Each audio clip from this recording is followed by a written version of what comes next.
Ako po si Lance David ko at narito po ako para ipahayag ang Kabanata 14, si Rizal sa London. So, pagkaraan bisitahin ng Estados Unidos, tumira si Rizal sa London mula Mayo 1888 hanggang Marso 1889. Pinili niya ang lungsod na ito na maging bagong tahanan sa tatlong kadahilanan. Una ay madagdagan ng kaalaman sa wikang Ingles. Pangalawa, mapag-aralan at mabigyan ng anotasyon ang susesos de las Islas Pilipinas ni Morga. Pangatlo, para sa kanya ang London ay isang ligtas na lugar para may pagpatuloy niya ang pagkikipaglaban sa pagmamalupit ng mga Espanyol. So, sa London natapos niya ang anotasyon sa aklat ni Antonio de Morga. Sumulat ng artikulo para sa La Solidaridad at liham para sa mga kadalagahan ng Malolos. Ipinagpatuloy niya rin dito ang pagsusulat kay Blumentritt. So, ang sumunod ay pagbiyahe pa Atlantic. Ang pagtawid ni Rizal sa ibayo ng Atlantic mula New York patungong Liverpool. Dito, naaliw sa kanya yung mga pasaherong Amerikano at Europeo dahil sa husay niya magyoyo. Ang yoyo ay isang maliit na bilog na laruang gawa sa kahoy at may naiikot itong tali na ang kabilang dulo'y kinakabit sa daliri. Ginagamit itong laruang panangga. So, sa London, kinausap niya ang mga pasahero at tinalakay ni Rizal ang iba't ibang suliraning panlipunan at pampolitika. Ngunit, nakita ni Rizal na hindi masyadong maalam ang mga pasaherong ito sa heopolitika, kaya nawalan siya ng gana makipag-usap sa mga to. So, Mayo 24, 1888, nakarating si Rizal sa Liverpool, Inglaterra. So, sumunod ay buhay sa London. Noong Mayo 25, 1888, isang araw, pagkaraan dumaong sa Liverpool, nagtungo si Rizal sa London. At naging panauhin ni Dr. Antonio Maria Regador, desterado ng 1872 at abogado sa London. So, pagtapos niya pumunta ron ay nangupahan si Rizal sa Building 37, Chalcot Crescent, Primrose Hill. Dito nakilala niya yung mga pamilyang Becket, kung saan ito yung may-ari ng kanyang inuupahan. Si Ginoong Becket ay isang organista sa simbahan ng St. Paul at si Ginang Becket naman ng kanyang asawa. At may anak silang dalaga na si Gertrude Becket at tinatawag itong Getty ng kanyang mga kaibigan. So, maganda naman yung naging parang relasyon ni Rizal at ni Gertrude o Getty. Parang sinasabi na niligawan niya si Getty. So, ang sumunod ay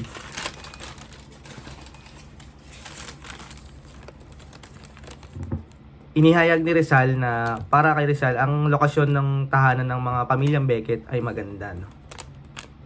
So, sumunod ay pumunta siya kay Dr. Reynold Ross at nakilala niya ito. Si Dr. Reynold Ross ay isang bibliotekaryo at ministeryong ugnayang panlabas. Humanga si Dr. Reynold Ross sa talino ni Rizal. At tinawag niya itong una perla de hombre, na ang ibig sabihin ay perlas ng kalalakihan. At ang mga sumunod ay naglagi si Rizal sa Museo ng Britanya upang madagdagan pa ang kanyang mga kaalaman. At tuwing linggo, si Rizal ay nasa bahay ni Dr. Reynold Ross at nakikipaglaro sa mga anak na lalaki ni Dr. Reynold Ross ng cricket. Ang cricket ay isang popular na laro sa London. Tapos, sumunod ay ang mga balita mula sa bahay, magaganda at masasama. Ang 5 balita na yon ay ang una ay ang pag-uusig na sa mga makabayang Pilipino na lumagda sa Petisyon 1888 laban sa mga praile. Pangalawa, ang pag-uusig sa mga kasama ng Kalamba, kabilang na ang pamilya at kamag-anak ni Rizal. Pangatlo ay ang panunuligsa kay Rizal ni na Senador Salamanca at bida sa Cortes ng Espanya at ni Diseñaños, Wenceslao y Retana at Kioquiap Pablo Pesed. Ang sumunod na balita ay ang di makatwirang pagpapatapo ni Gobernador General Weyler kay Manuel T. Hidalgo. Si Manuel Hidalgo ay bayaw ni Rizal at asawa ni Saturnina sa Bohol. At ang huling balitang masama ay ang pagdakip at pagkulong kay Lausiano Biado, estudyante ng medisina sa Universidad ng Santo Tomas at kaibigan ni Rizal. No? Ngunit sa kabalaan ng mga limang masasamang balita ay may maganda namang balita na tanggap si Rizal. At ito ay pagtatanggol ni Rev. Vicente Garcia Sanoli laban sa panunuligsa ng mga praile. Nalaman ni Rizal ang magandang balita nito mula kay Mariano Ponce. So, sinulatan niya si Padre Garcia ng kanyang pasasalamat sa bantog na sulat nito.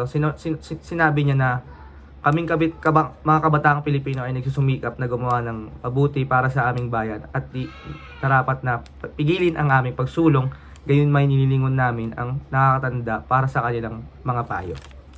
At marami pa yan. Sumunod ay ang paglalagay ng anotasyon sa aklat ni Antonio de Morga. So, ang kahangangang nagawa ni Rizal sa London ay ang paglalagay ng anotasyon sa aklat ni Morga. Ang susesos de las Islas Pilipinas o ang ibig sabihin nito ay mga makasaysayang pangyayari sa mga isla ng Pilipinas na nailathala sa Mexico noong 1609. Ilang araw naglagi si Rizal sa Museo ng Britanya at binabasa niya itong libro na to, sinusuri niya na rin para madagdagan niya ang kaalaman niya sa mga sa mga makasaysayang naganap na nangyari sa Pilipinas, no? So, sinabi ni Rizal na ang gawa ni Morga ay isang mahusay at magandang aklat. So, sa loob ng 10 taon ay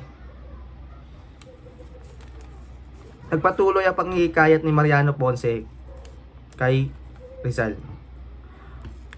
Oktubre 1888, isinulat ni Rizal ang liham kay Mariano Ponce, no?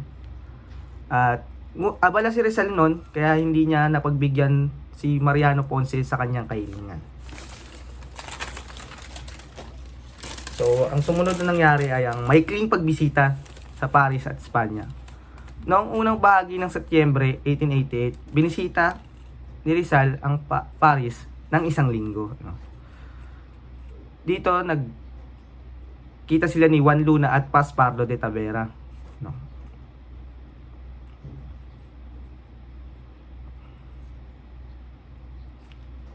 Pinakita ni Paspardo de Tavera ang kanyang batang anak na lalaki na pangalan ay Andres, no? Ang palayaw nun ay Luling, no? Pagkaraan magbasa at magsuri ng matatandang aklat at manukristo sa Biblioteca Nationale, nagbalik si Rizal sa London, no? Noong Disyembre 11, 1888, nagtungo siya sa Espanya. Binisita niya ang Madrid at Barcelona. Nakipag-ugnayan na rin siya sa mga kababayan at siniyasat ang mga sitwasyong politikal na may kinalaman sa pagtataguyod sa mga reforma sa Pilipinas. Dito nakilala niya sina Marcelo H. del Penal at si Mariano Ponce ay nalaman niyang ay parehas na kampyon sa kilosang propaganda. Nakipagpalitan na rin siya ng mga ideya sa mga ito. So, ang sumunod ay ang Pasko sa London. Disyembre 24, 1888, nagbalik si Rizal sa London noong para